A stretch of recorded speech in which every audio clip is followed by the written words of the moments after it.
Proper skincare is important for people living with an ostomy. Including Sensi sting-free adhesive remover wipes and barrier wipes may be a helpful step in your ostomy routine. Here's how to use them.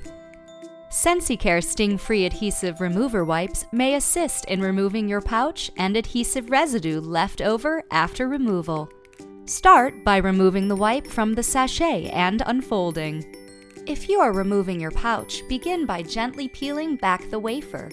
Gently wipe the adhesive side of the wafer and your skin to aid in pouch removal.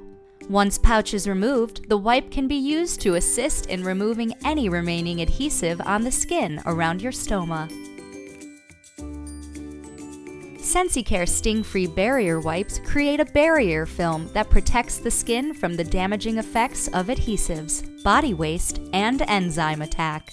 Start by removing the wipe from the sachet and unfolding. Wipe the skin around your stoma prior to applying your new pouching system.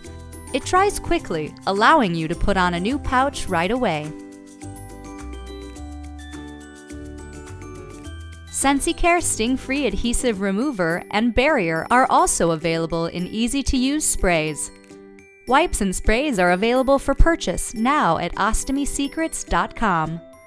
To find out more about these products, or if you have more questions, call 1-800-422-8811 to speak with one of our Me Plus specialists, or you can visit Convatec.com.